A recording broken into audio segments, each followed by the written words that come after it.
नमस्कार, स्वागत है आपका म्यूचुअल फंड्स विद रवि पे। और आज हम डिस्कस करेंगे बजाज फिनसर्व का ईएलएसएस टैक्स सेवर फंड। ये एक नया म्यूचुअल फंड है जो कि स्टार्ट हो रहा है 24 से और ये चलेगा 22 जनवरी 2025 तक। ये एनएफओ का पीरियड है, न्यू फंड ऑफर का पीरियड है। उसके बाद ये म्यूचुअल फंड को रिलीज किया जाएगा। म्यूचुअल फंड की बेसिक डिटेलिंग देखते हैं। म्यूचुअल फंड का नाम है Bajaj Finserv ELSS tax saver fund. इसका ओपन डेट 24 है, क्लोज डेट 22 है, अलॉटमेंट डेट 3 फरवरी 2025 है। इसमें मिनिमम इन्वेस्टमेंट आप 500 रुपीज से कर सकते हैं। इसमें कोई एंट्री लोड नहीं है और कोई एग्जिट लोड नहीं है। इसका एनएवी 10 रुपीज का है। फंड टाइप ये ओपन एंडेड है। इन्वेस्टमेंट ऑप्शन इसमें ग्रोथ और आईडीसीडब्ल्यू है। कैटेगरी ये ईएलएसएस है। और इन्वेस्टमेंट प्लान इसमें डायरेक्ट प्लान और रेगुलर प्लान है। अगर बेंचमार्क देखें तो ये फॉलो करेगा benchmark BSc 500 total return index को। यानी बीएससी में जितनी भी 500 कंपनियां हैं उसमें जो भी कंपनी है उसको ये उठाएगा, उसमें ये पैसा इन्वेस्ट करेगा।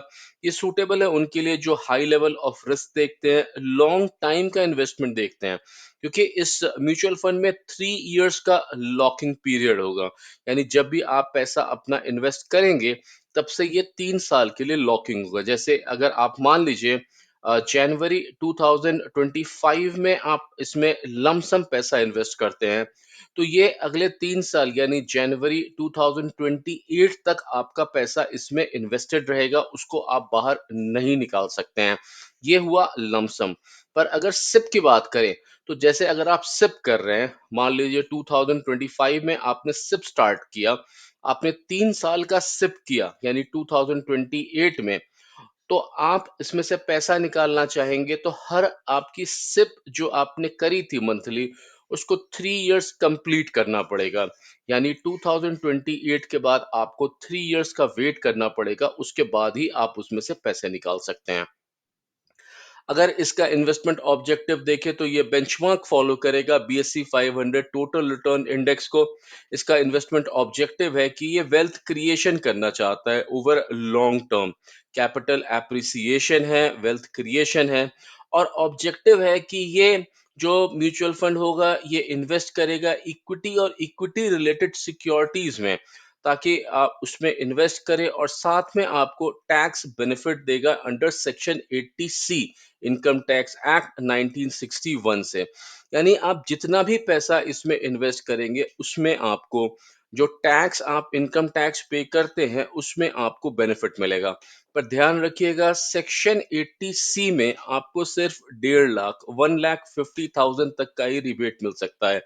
तो टोटल आपका जो इन्वेस्टमेंट होगा वो 1.5 लाख तक का होना चाहिए।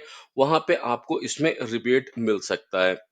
अगर एसेट एलोकेशन देखें तो इक्विटीज और इक्विटीज रिलेटेड सिक्योरिटी में ये 80 से 100% तक का, डेट और मनी मार्केट इंस्ट्रूमेंट में 0 to 20% तक का इन्वेस्टमेंट कर सकता है। अगर इसके म्यूचुअल फंड मैनेजर्स की बात करें तो इसके फंड मैनेजर है मिस्टर निमेश चंदन। निमेश चंदन जी को टोटल 23 इयर्स का एक्सपीरियंस है इंडियन कैपिटल मार्केट में। इन्होंने तकरीबन 17 इयर्स से ऊपर का इन्वेस्ट टाइम काम किया है, मैनेज किया है डोमेस्टिक और इंटरनेशनल बिजनेस को। बजाज फिनसर्व में काम करने से पहले वो कैनरा रोबोको एसेट मैनेजमेंट में काम करते थे। वहां पे ये हेड इन्वेस्टमेंट इक्विटी में थे, डोमेस्टिक और ऑफशोर में। इन्होंने साथ में काम किया हुआ है बिरला सन लाइफ एसेट मैनेजमेंट में, एसबीआई एसेट मैनेजमेंट में और आईसीआईसीआई प्रूडेंशियल एसेट मैनेजमेंट में। ये कुछ म्यूचुअल फंड है जो कि ये रन कर रहे हैं। इसके जो नेक्स्ट म्यूचुअल फंड मैनेजर होंगे वो मिस्टर सौरभ गुप्ता होंगे। इनको 16 इयर्स का एक्सपीरियंस है इंडियन कैपिटल मार्केट में। नवंबर 2022 में ये अपॉइंट हुए थे as a senior fund manager equity at Bajaj Finserv asset management limited. Bajaj Finserv join करने के पहले ये क्वांटम एसेट मैनेजमेंट कंपनी में काम करते थे। इन्होंने साथ में Siddhesh capital manage markets private limited और प्रणब सिक्योरिटीज में काम किया है। ये कुछ म्यूचुअल फंड्स हैं जिसमें कि ये जिसको ये देख रहे हैं। कुछ पार्ट में ये इक्विटी देखते हैं, जैसे बजाज फिनसर्व फ्लेक्सी कैप में या Bajaj Finserv balance advantage fund में ये इक्विटी पोर्शन देखते हैं। और इनके तीसरे जो फंड मैनेजर होंगे, जो डेट सेक्शन को चलाएँगे, वो मिस्टर सिद्धार्थ चौधरी होंगे। इन्होंने कंपनी जॉइन किया था जुलाई 2022 में as a senior fund manager fixed income में। इसके पहले वो सुंदरम एसेट मैनेजमेंट में काम करते थे, जहां अप्रैल 2019 से जुलाई 2022 तक ये head fixed income international business में काम करते थे। अप्रैल 2017 से 19 ये सुंदरम में as senior fund manager fixed income में काम करते थे और 2010 से लेके 2017 तक ये फंड मैनेजर फिक्स्ड इनकम में काम करते थे। 2006 से 2010 इन्होंने senior manager treasury department Indian bank में काम किया है और ये कुछ म्यूचुअल फंड्स हैं जो कि वो रन कर रहे हैं। अब यहाँ पे 80C की अगर हम बात करते हैं तो कई सारे ऑप्शंस मिलते हैं जहाँ पे आप सेक्शन 80C में इन्वेस्ट करके अपना टैक्स बचा सकते हैं, जिसमें कि एक ईएलएसएस है। ईएलएसएस मार्केट बेस्ड जो इन्वेस्टमेंट होता है वो होता है जिसमें कि आप 12 टू 15% अप्रोक्सीमेटली पैसा बना सकते हैं। यहाँ पे 3 इयर्स का लॉकिंग पीरियड होता है। इसमें कोई एश्योर्ड इनकम रिटर्न नहीं होता है। यहाँ हो सकता है कि आपका जो पैसा है वो पूरा का पूरा भी डूब सकता है। इसकी यहाँ पे रिस्क होती है, तो एसोसिएटेड रिस्क वेरी हाई होती है। साथ में इसके आप एनपीएस में पैसा लगा सकते हैं, जहाँ आपको 8 टू 10 इयर्स तक का परसेंटेज इंटरेस्ट रिटर्न देखने को मिल सकता है। यहाँ पे जो इन्वेस्टर है वो तकरीबन 60 इयर्स तक का आपका लॉक इन पीरियड होगा। अगर आप 30 इयर्स के हैं, आपने पैसा इसमें इन्वेस्ट करना शुरू किया, तो जब तक आप 60 इयर्स या फिर रिटायरमेंट अचीव नहीं करते हैं, तब तक आपका पैसा इसमें इन्वेस्टेड रहेगा। एश्योर्ड रिटर्न यहाँ पे भी नहीं है। सीनियर सिटीजन सेविंग स्कीम्स है जिसमें 8.20% का आप रिटर्न देख सकते हैं, जो कि 5 इयर्स के लिए लॉक इन होता है। एश्योर्ड रिटर्न है इसका। पीपीएफ में डाल सकते हैं पैसा आप, 7.10% का रिटर्न है जो कि 15 इयर्स का लॉक इन होता है। एनएससी में 7.70% का रिटर्न है जहां पे 5 इयर्स का लॉक इन होता है। यूलिप में आप 8 टू 10% का इन्वेस्टमेंट कर सकते हैं। ये मार्केट फ्लक्चुएशन पे फिर से डिपेंड करता है। यहाँ पे भी 5 इयर्स का लॉक इन होता है, पर यहाँ पे एश्योर्ड रिटर्न नहीं होता है। फिक्स डिपॉजिट कर सकते हैं, 8.40 तक का आपको इंटरेस्ट रेट मिल सकता है। 5 इयर्स का लॉक इन होता है। और सुकन्या समृद्धि योजना में भी आप इन्वेस्ट कर सकते हैं, जहाँ पे 8.20 का रिटर्न आपको मिलेगा। यहाँ पे 8 इयर्स का लॉक इन होगा। अगर टोटल आप लॉक इन के कारण आप म्यूचुअल फंड्स को सेलेक्ट करेंगे या नहीं करेंगे, तो यहाँ पे देखिए सेक्शन 80C में जितने भी आपके सेक्शन है उसमें सबसे कम अगर कोई ऐसा म्यूचुअल फंड है, कोई ऐसा स्कीम है जो कि लॉक इन देता है, तो वो ईएलएसएस ही है, जहाँ पे कि आप 3 इयर्स तक का लॉक इन ले सकते हैं। यहाँ पे आपको डबल एडवांटेज है।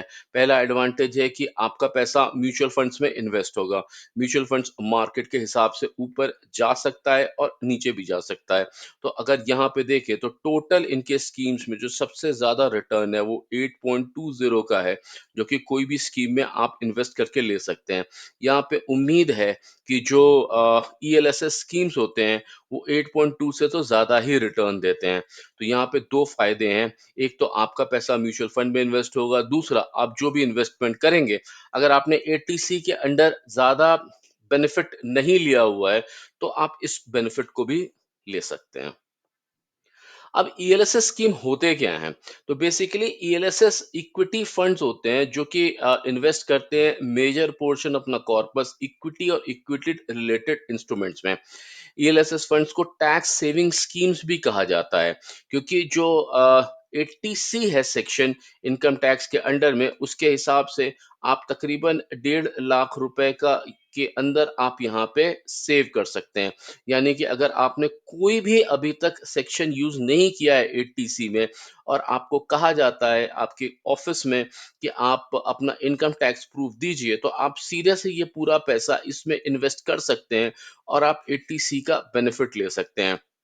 यहाँ पे एक मैंडेटरी लॉक इन पीरियड होगा जो कि 3 इयर्स का होगा, जो कि हमने देखा कि टोटल जो इन्वेस्टमेंट ऑप्शन है उसमें सबसे कम है। पर आपको ये भी ध्यान रखना होगा कि 3 इयर्स के बाद इसको लॉन्ग टर्म कैपिटल गेन के अंदर में आएगा और आपको तकरीबन 10% का प्रॉफिट का टैक्स लगेगा अगर आप इसको निकालेंगे, अगर वो पैसा 1 लाख के ऊपर होगा तो।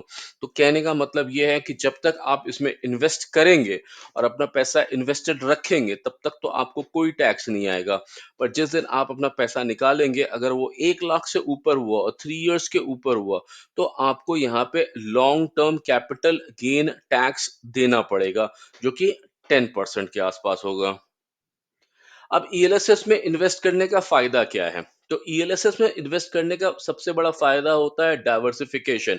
आपका पैसा स्मॉल कैप से लार्ज कैप अलग अलग सेक्टर्स में इन्वेस्ट किया जाता है और आपको वहां से प्रॉफिट मिलता है। लो मिनिमम अमाउंट है। ज्यादातर ईएलएसएस स्कीम 500 रुपीज से शुरू होते हैं, जैसे ये भी 500 रुपीज से शुरू हुआ है। तो यहाँ पे आपके पास बहुत सारा पैसा है जिसमें कि आप बहुत सारी स्कीम्स हैं जिसमें कि आप 500 रुपीज से इन्वेस्ट कर सकते हैं। यहाँ आप सिप कर सकते हैं।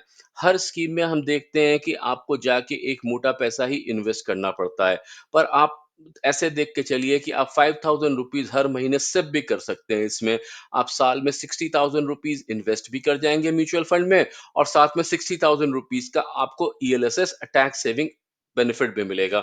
यानी हर साल 1.5 लाख में आपको फायदा मिलता रहेगा। क्या आप विड्रॉ कर सकते हैं अपना पैसा 3 साल के बाद? तो जी हाँ, आप विड्रॉ कर सकते हैं अपना पैसा 3 साल के बाद, पर आपको 2 बातों पे ध्यान रखना पड़ेगा, जैसा पहले भी हमने कहा था। लमसम इन्वेस्टमेंट अगर आपने किया, मान लीजिए 1 जनवरी 2025 को आपने 1 लाख रुपीस इसमें इन्वेस्ट किया, तो 1 जनवरी 2028 को आप अपना 1 लाख रुपया जितना भी बना है, वहां से निकाल सकते हैं। पर अगर आप इसमें सिप करते हैं, तो 1 जनवरी 2025 को आपने जितना अमाउंट सिप किया है, उतना ही अमाउंट आप 1 जनवरी 2028 को निकाल पाएंगे। 2 फरवरी 2025 का जो सिप किया हुआ पैसा है, वो 2 फरवरी 2028 को निकाल पाएंगे। यानी जो भी सिप होगा उसको 3 साल होना चाहिए, उसके बाद ही वो पैसा आप बाहर निकाल सकते हैं। अब ये कुछ स्कीम्स हैं जो कि सेम बेंचमार्क को यूज करते हुए ईएलएसएस टैक्स सेवर स्कीम में भी गए हैं। हमने यहाँ पे बीएससी 500 को यूज किया है, हालांकि एनएससी 500 पे भी बहुत सारे स्कीम हैं, पर हमने स्पेसिफिकली लिस्ट को छोटा करने के लिए उन उन स्कीम्स को यूज किया जो बीएससी 500 पे चलेंगे, और साथ में हमने वो स्कीम्स क्यों रखे हैं जो कि एक लॉन्ग टर्म के इन्वेस्टमेंट होराइजन पे हैं। उनको निकाल दिया था जो कि 1 ईयर या 3 ईयर्स से रन कर रहे हैं, क्योंकि हमको लंबा देखना है कि अपना पैसा इसमें कैसा इन्वेस्टेड होता है। तो देखिए, पहले साल का तो कोई बेनिफिट है नहीं, क्योंकि आप इसमें से पैसा नहीं निकाल पाएंगे। अगर तीसरे साल में देखें तो यहाँ पे हमको 25.88% दिखता है, जो SBI long term equity fund है, जहां पे कि आपको 25.88% का मैक्स रिटर्न दिखाई पड़ता है। 5 इयर्स के अंडर में देखें तो भी यहाँ पे 25.20% का रिटर्न दिखाई पड़ता है, पर उससे ज्यादा यहाँ पे 26.49% का रिटर्न दिखाई पड़ता है। तो हमको क्या मिल रहा है यहाँ पे? तो हमको मिल रहे हैं वो स्कीम्स जो कि ज्यादा रिटर्न देते हैं ईयर ऑन ईयर। तो हमको एक मिला 25.88%, एक मिला 26.49%। अगर 10 इयर्स के अंडर में देखें तो सबसे अच्छा रिटर्न जो हमको दिख रहा है, वो भी 18.28% का दिखाई पड़ रहा है, जो कि ये है। तो आप देख सकते हैं कि इसमें आपको जो स्टॉक मार्केट है, इक्विटी मार्केट है, उसका तो बेनिफिट मिलेगा ही मिलेगा। साथ में आपको ऐसे भी स्कीम्स मिलेंगे जिसमें कि आप अपना टैक्स सेव कर सकते हैं। जब से ये लॉन्च हुए तब से का देखें तो जो सबसे अच्छा परफॉर्मेंस रहा वो तकरीबन 19.38% का रहा, जो कि था bank of India ELSS tax saver scheme का। उसके बाद देखें जो मिनिमम परफॉर्मेंस जो गया, जो सबसे नीचे का गया, वो तकरीबन 14.62% का था, जो कि अ, तरवास ईएलएसएस टैक्स सेवर स्कीम का चला। तो यहाँ पे ये 14.62 का रहा। लोग इस पे बहुत भरोसा करते हैं और इसमें बहुत पैसा इन्वेस्ट होता है। एसबीआई का ही देख लीजिए, तकरीबन 27,000 करोड़ का यहाँ पे इन्वेस्टमेंट हुआ है। वहीं पे अगर आप इसको देखें, बैंक बंधन बैंक को देखें तो 6,835 करोड़ का इन्वेस्टमेंट हुआ है। और वहीं पे अगर आप इन्वेस्को इंडिया का देखें तो तकरीबन 2952 करोड़ का इन्वेस्टमेंट हुआ है। अब एक कंपैरिजन करके देखते हैं कि हमारे पास 80C में बहुत सारे ऑप्शंस हैं जो कि हमने डिस्कस किए थे। तो यहाँ पे लॉक इन पीरियड हमने 5 इयर्स का यूज़ किया। मान लीजिए आप 3 इयर्स नहीं, इसको 5 इयर्स में आप बाहर पैसा अपना निकालने की कोशिश करते हैं। 5 इयर्स में पैसा निकालने की कोशिश करते हैं। तो 5 इयर्स में ये हैं इनके रिटर्न जो आए हैं और यहाँ पे है बाकी स्कीम्स के रिटर्न जो आपको मिल सकते हैं। तो अगर किसी भी स्कीम में आप इन्वेस्ट कर रहे हैं तो उसमें आपको डेफिनेट सी बात है ईएलएसएस में आपको ज्यादा प्रॉफिट मिलेगा ही मिलेगा। अगर आपने अभी तक एनपीएस में, एनएससी में या फिर सुकन्या समृद्धि योजना में या फिर किसी और स्कीम में पैसा इन्वेस्ट करना नहीं शुरू किया है, अभी आप एक नए इन्वेस्टर हैं या फिर आपने अभी नया जॉब शुरू किया है और आप इनकम टैक्स को बचाने के लिए इन्वेस्टमेंट देख रहे हैं, तो ईएलएसएस स्कीम बहुत सूटेबल होते हैं। हमने यहाँ पे आपको सारे स्कीम दिखाए हैं। ज़रूरी नहीं है कि इसी वाले म्यूचुअल फंड में आप इन्वेस्ट करिए। तकरीबन यहाँ पे 10 स्कीम्स हैं जो कि ऑलरेडी रन कर रहे हैं, जो कि सेम को स्कीम को लेके चल रहे हैं। यहाँ पे आप एसबीआई में जा सकते हैं, यहाँ पे आप बैंक ऑफ इंडिया में जा सकते हैं। कैनरा रोबोको का भी परफॉर्मेंस बहुत अच्छा रहा है हमेशा से। तो कैनरा रोबोको में जा सकते हैं आप। 21.53% का रिटर्न दे रहा है कैनरा रोबोको। JM ELSS tax saver fund 22.66% का रिटर्न दे रहा है। तकरीबन आपका जो यहाँ पे जो रिटर्न है वो इससे तो बहुत ही ज्यादा होगा। 8.20 का रिटर्न मैक्सिमम सीनियर सिटीजनशिप या फिर सुकन्या समृद्धि योजना में 8.22 का रिटर्न आपको मिल रहा है। फिक्स डिपॉजिट में आपको 8.40% का रिटर्न मिल रहा है। वहीं पे आपको यहाँ देखिए इतने बढ़िया रिटर्न्स मिल रहे हैं। उम्मीद करते हैं कि आज के इस वीडियो में आपको समझ में आया होगा इस नए स्कीम के बारे में। अगर आप इस चैनल पे पहली बार आए हैं, आपको ये वीडियो अच्छा लगा, अगर आपने हमारा वीडियो पहली बार देखा है, तब आपसे निवेदन है कि हमारे चैनल को ज़रूर सब्सक्राइब कीजिएगा। अगर ये वीडियो अच्छा लगे तो उसको लाइक कीजिएगा और कमेंट करके ज़रूर बताइएगा कि आपको इस वीडियो में क्या अच्छा लगा। मेरा नाम रवि श्रीवास्तव है। Thank you.